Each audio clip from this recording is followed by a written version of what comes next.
এই সেনাবাহিনীর যেই প্রধান ব্যক্তি আছে ওয়াকার, এর ব্যাপারে একটা বিশেষ একটা তথ্য প্রমাণ আমার হাতে এসেছে, যেটা আমি এই মুহূর্তেই তাদের কোনো পরামর্শ বা তাদের অনুমতির বাইরে যে প্রকাশ করতে চাচ্ছি না। শুধু এতটুকু বলি যে ওয়াকার, অনেকের মতো আমার ভেতরে এটা নিয়ে একটা ছিল যে ওয়াকার কেন 5 তারিখের ওই সময়ে তিনি শেখ হাসিনাকে কেন সরালেন, কেন আসলেন। আসলে ওয়াকার বেসিক্যালি একজন প্রচণ্ড কাপুরুষ, একটা খুব ভীতু প্রকৃতির মানুষ, এটা সেনাবাহিনীতে সবাই জানেন। এই ভীতু প্রকৃতির মানুষ হওয়ার কারণেই তিনি 5 তারিখে কিং কর্তব্য বিমূঢ় হয়েছেন এবং তার যেসব মিড লেভেলের অফিসার বা তার একেবারে ইমিডিয়েট জুনিয়র যেসব অফিসাররা ছিলেন, তারাও তার যে আদেশ শুনছিলেন না, যে কারণে তিনি দেখেছেন যে শেখ হাসিনাকে বাঁচাতে গেলে তিনি নিজেই একটা ক্যাজুয়ালিটির শিকার হতে পারেন, যে কারণে তিনি আর সেই ঝুঁকিটা নেননি। এই কারণে শেখ হাসিনার কাছে তার নানানভাবে কথাও শুনতে হয়েছে। এরপরও তার সাথে শেখ হাসিনার অনেকবার কথা হয়েছে, সেখানেও তিনি নিয়ে বিনিয়ে শেখ হাসিনাকে আবার ফের কীভাবে দেশে আনা যায়, যতটুকু আওয়ামী লীগকে কম ড্যামেজ করা যায় সেই চেষ্টাটা তিনি করে যাচ্ছেন, এখনও করছেন। কিছুদিন আগে হাসনাত ওয়াকারের ব্যাপারে যে কথা বলেছেন, সেই কথাটা একেবারে দায়িত্ব নিয়ে বলছি, শতভাগ সত্য।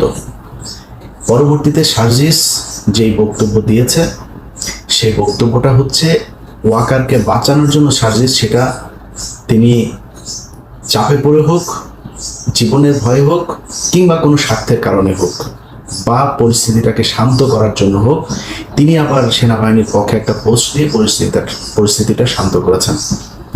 তো আমার কথা হলো যে ওয়াকার 5 তারিখের পর থেকে আজ পর্যন্ত আপনি দেখেন যতগুলো কাজ সেনাবাহিনী করেছে। এই কয়েকদিন আগেও আমার এই ফেসবুকে আমি দেখিয়েছি যে ভারত বাংলাদেশের সশস্ত্র বাহিনীর এদেরকে আপনার বিনা চিকিৎসা করানোর জন্য ভারতে নিয়ে যাবে, সেটার জন্য আবার সশস্ত্র বাহিনী তাদের ভেতরে এটা নিয়ে যাচাই বাছাই করছেন, এরকম না যে তারা মেনে নেন নাই।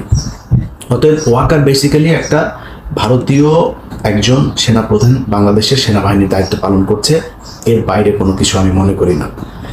কালকের যে তথ্য প্রমাণ আমি পেয়েছি, সেই তথ্য প্রমাণ অনুযায়ী গেল কয়েকদিনের ভেতরে যিনি কিনা শেখ হাসিনা দুঃসম্পর্কের চাচা, তাকে 15,000 কোটি টাকার কাজ দিয়েছে এই ওয়াকার।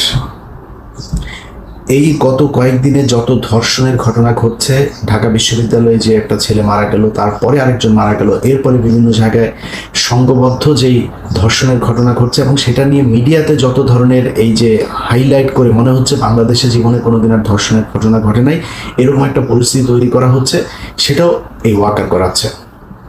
ডিজিএফআইয়ের ভেতরে কিছু ভালো অফিসার আছেন, এনএসআইয়ের যিনি ডিজি আছেন তিনি অত্যন্ত ভালো মানুষ, তিনারাও চেষ্টা করছেন, কিন্তু তার যেসব অফিসারগুলো এখনো তার মতো করে চলছে, দেশের বিরুদ্ধে শেখ হাসিনাকে আবার ফিরে আনার জন্য চেষ্টা চালিয়ে যাচ্ছে নানাভাবে, সেটার সেই লোকগুলো এখনো পর্যন্ত বিভিন্ন জায়গাতে অ্যাক্টিভ আছে।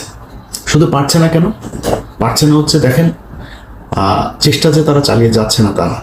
আপনি সব শেষ ঘটনাটা যদি দেখেন, যেটা হাসনাত, তারপরে বাংলাদেশ, ইউনাইটেড পিপলস বাংলাদেশ, যেটা এরপরে হচ্ছে এনসিপি তো আছেই হাসনাতের সাথে, তারপরে জুলাই রিলেটেড অনেকগুলো ইনকিলাব মঞ্চ থেকে শুরু করে অনেক, আমি সবার নাম আর এখানে বলছি না, আপনারা সবাই এটার জন্য কৃতিত্বের ভাগিদার, আপনারা সবাই এখানে করেছেন। আপনাদের কারণে এখনো পর্যন্ত এই পরবর্তীতে শিবিরও গিয়ে যোগ দিয়েছে সেখানে। শেখ হাসিনার যে সুবিধাটা তারা সেনাবাহিনী এবং আসিফ নজরুল সহ এই সেনাবাহিনীর চক্রটা করতে চাচ্ছে, সেটা করতে পারছেন। তারা বুঝে উঠতে পারে নাই যে আওয়ামী লীগের ব্যাপারে বাংলাদেশের মানুষ এতটা ঐক্যবদ্ধ। অতএব আব্দুল হামিদকে বের করে দিয়েছেন, সেনাপ্রধান নিজে বলেছে যে 630 জনকে তিনি বের করে দিয়েছেন। তারপরও যত মানুষ পার হয়েছে, এই হামিদের ঘটনা নিয়ে যাকে যাকে আপনার করা হয়েছে, বহিষ্কার করা হয়েছে, ক্লোজ করা হয়েছে, পানিশমেন্ট দেওয়া হয়েছে পুলিশের, এরা আসলে এটার সাথে জড়িত না, এদের কিছু করার নাই। পুলিশের যদি কাউকে পানিশমেন্ট দিতে হয়, সবার আগে এসবি প্রধানকে পানিশমেন্ট দিতে হবে, কারণ তাকে আজ থেকে আরো কয়েক মাস আগে এই অর্ডার দেওয়া হয়েছে, এই লিখিত আকারে তাদের নাম সহ দেওয়া হয়েছে, সেখানে আব্দুল হামিদের তালিকা আছে, সেটা মানেন নাই কেন? অতএব যদি করা হয়, সেনাপ্রধান এটার জন্য দায়ী, ডিজিএফআই প্রধান এটার জন্য দায়ী, এসবি প্রধান এটার জন্য দায়ী, তারপরে বিমানবন্দরের ইয়েতে সিকিউরিটির দায়িত্বে যারা আছে তাদের প্রধানদেরকে দায়ী করতে হবে। এত বড় ঘটনা, এত বড় মাপের একজন লোক, আপনার মনে হয় যে কনস্টেবল, এসআই আর ইন্সপেক্টর মিলে তাদেরকে পার করে দিয়েছে বা কোনো এক জেলার এসপি তাদেরকে বের করে দিয়েছে? এটা সম্ভব না। অতএব এটা রাষ্ট্রীয় পর্যায়ে একদম উচ্চ পদস্থ পর্যায়ের সিদ্ধান্তের প্রেক্ষিতে তাদেরকে বের করে দেওয়া হচ্ছে। তো দেখাতে যেটা হয়েছে, আমি কয়দিন আগে একটা ভিডিওতে বলেছিলাম যে আওয়ামী লীগ যত দাঁড়াতে চাবে তাদেরকে তত শুয়ে ফেলা হবে। এদের ব্যাপারে বাংলাদেশের মানুষ ঐক্যবদ্ধ, এরা এখনো শিক্ষা এদের হয় নাই। আপনি দেখেন ভারত পাকিস্তান যুদ্ধ চলছে, সেই যুদ্ধের ভেতরে আমি একজন মুসলমান, ভারত আমার মানে পাকিস্তান মুসলমান নাকি সেটাও দেখার দরকার নেই, পাকিস্তানের সাথে যুদ্ধ হয়েছিল সব বাদ দেন, কিন্তু ভারত তো আমার শত্রু। এই কয়দিন আগেই একটা কিলিং করেছে, এখনো পর্যন্ত আমার দেশের সবচেয়ে বড় শত্রুকে ভারতে নিয়ে জায়গা দিয়ে রেখেছে, এখনো পর্যন্ত আমাদেরকে হুমকি দিচ্ছে। আরাকানের ওইখানে এই আরাকান আর্মিকে দিয়ে আমাদের ভেতরে গ্যাঞ্জাম করতে যাচ্ছে, সে সেখানে প্রক্সি ওয়্যার করছে। এগুলো তো এখনো করেই যাচ্ছে।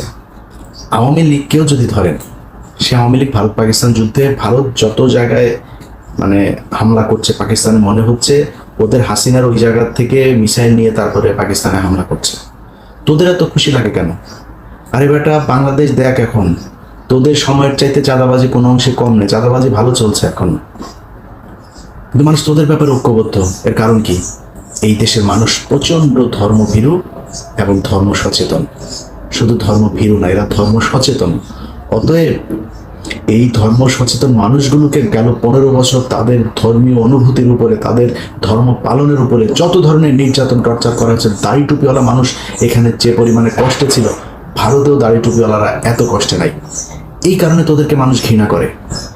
ওদের যারা কিনা এখন ওদের সোশ্যাল মিডিয়াগুলো, বাংলাদেশ আওয়ামী লীগের পেজে দেখবেন কিছু লোকজন এখন উপস্থাপনা করে, ওদের এগুলো সোশ্যাল মিডিয়া দেখভাল করে, তারা যে কজন কেন্দ্রীয় নেতা, বলার মতো নেতা যারা কিনা এখন পর্যন্ত গর্ত থেকে বের হয়ে ছোটখাটো পোস্ট করে, তারা ভারতের পক্ষে পোস্ট করে। এটাই ওদেরকে এই দেশে জায়গা দেওয়া যাবে না। অতএব আগেও বলেছি, এখনো বলছি, নিঃশ্বাস থাকা পর্যন্ত বলবো, এই আওয়ামী লীগের এই বাংলাদেশে আর জায়গা হবে না। এই প্রজন্ম, এই জেনজি প্রজন্ম যতদিন পর্যন্ত বেঁচে থাকবে ততদিন জায়গা হবে না। এখন প্রশ্ন হচ্ছে, কারা চায় যে আওয়ামী লীগ টিকে থাকুক? আমি বাংলাদেশ ইসলামী ছাত্র শিবিরকে ধন্যবাদ জানাই, জামায়াত ইসলামের আমিরও দেখেছি সব শেষ গিয়ে সেখানে বক্তব্য দিয়েছেন গতকাল রাতে, আপনাদেরকে ধন্যবাদ জানাই। দেখেন, একটা বিষয় পরিষ্কার করি, আওয়ামী লীগ এই গেল 15 বছরে বিএনপি এবং জামাত দুই দলের উপরে সমান নির্যাতন করেছে।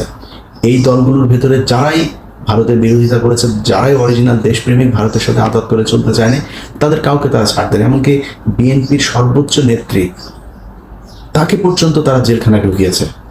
এটাই তো করেছে এই আওয়ামী লীগ গত। অতএব আমরা অনেক দূরে ছিলাম, হ্যাঁ, আপনাদের ভাষায় আমরা কিছুই না, আমরা অবশ্যই কিছুই না। আমরা দেশে থেকে ভাই যুদ্ধ করতে পারি নাই, আপনাদের মতো লড়াই করতে পারি নাই, গুম হইতে পারি নাই, জেলে যাইতে পারি নাই, অবশ্যই। কিন্তু আমি আসলে একজন